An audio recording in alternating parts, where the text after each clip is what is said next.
I would never say that I was a fan of Andrew Tate, or even go to the extent to say that I agree with him and his views, considering I know what I know with regards to his fascination with 15-year-old girls. But in his latest video that's circulating on social media, I have to say that the things that he says in it, I agree with. I've stated before on this channel many times of people of degenerate behaviour and those who have an interest and fascination in, should we say, younger people, and how these people come from nowhere and get a push by social media platforms to then be in the public eye, influence people and push their agenda. The topics surrounding Mr. Beast, his work partner, his fascination with children and dressing up as a woman was exposed a long time ago. So the real question here is why is Mr. Beast still on social media platforms, and yet again another one on YouTube? So Mr. Beast's tranny friend, he's been caught talking to kids, trying to fuck children. Surprise, surprise. Didn't see that one coming. Fucking hell. You know what's most amazing to me about this whole scenario? That nobody seems to point out this guy's name. Mr. Beast. Do you think that's a bit of a strange name? I'm sure I could Google it and there'd be some bullshit reason why he's called Mr. Beast. I'm sure they're calling some stupid story that when he was a kid, he had a figurine called Beast, and then when he grew up, he wanted to be a figurine. Some fucking garbage.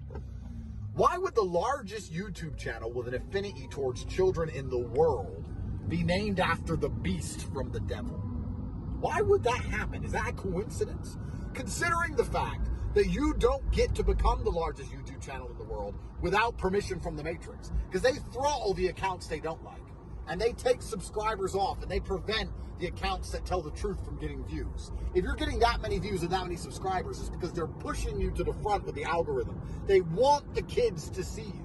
And by coincidence, this account they want the kids to see is named after the beast. And these are the same people who openly admit they're coming for your children. They chant it in the streets at LGBT parades. We're coming for your kids, because the LGBT agenda has no future without your children. They can't have kids. They can't reproduce. They need your kids. They need to come and take yours. And they're open about it. And they put their flags everywhere. They have their month. And they put all their bullshit propaganda in schools to try and convince kids to do all this insanity and confuse children. And at the same time, the largest YouTube channel aimed at children in the world, now, coincidentally, one of them becomes a tranny who tries to fuck kids. And that's being normalized. And it's all called the Beast. And it's an accident? Call me a conspiracy theorist. Seems pretty fucking obvious to me what they're doing. And I've explained in my previous videos that you don't get to the top unless you sell your soul. And you can sell your soul by being evil or just being ignorant. You can be like this Mr. Beast kid, and you can just sit there and go, oh, I didn't know. My friend just became a tranny, and I just say what they tell me to say, and I don't know, and just play ignorant. But he knows what he's doing. He knows it's wrong. If he had any semblance of honor, he would rename his channel. Why not? Right? You're big enough to get through a rebrand, friend. And you could sit there and say, you know what, I understand how my name can be misunderstood. And I have a responsibility that goes along with my popularity, and I should probably change it into something more positive. A positive name about helping the world instead of being a beast of some sort. Especially one, the beast from the Bible itself, in a Christian country, America. If he had any semblance of honor, he wouldn't be accepting all this transgender shit from his friend. He'd tell his friend to step down and be a tranny in private, because millions of kids watch this. And irregardless of my personal views, even if I personally support your transgenderism, there's going to be some young children who watch this show who's going to get confused by what you're doing, and we might cause some distress. In fact, lifelong, life-altering decisions might be made based on the fact that you are being a dumbass, so let's keep this away from children. He didn't do that either. Is he allowed to do that? Maybe Susan told him he's not allowed. Maybe they told him, if you want to stay the largest channel, unless you want to become insignificant, you better do as you're told. Beast. So now everyone's pretending to be surprised that this fucking tranny tried to fuck a kid. Well, of course. It's all trannies fucking do. They're fucking sexual deviants. They're weirdos. There's no reason to chop your own fucking dick off unless you're a weirdo. Newsflash! You're weird.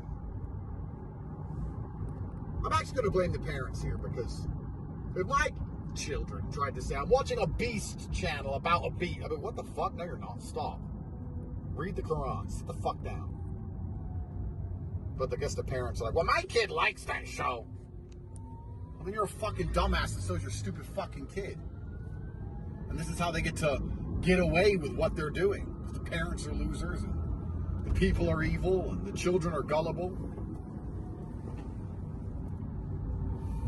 I'm not surprised by any of this news. At all. I guess the point of this video, as I'm trying to say, is that I believe this roadmap for this beast channel, including the transgenderism, including normalizing chopping your dick off, I believe this whole roadmap was made long ago before it became the most popular channel in the world. They planned this out. They then pushed it to be the most popular channel in the world so they could get away with it. What comes next? So we're going to find out.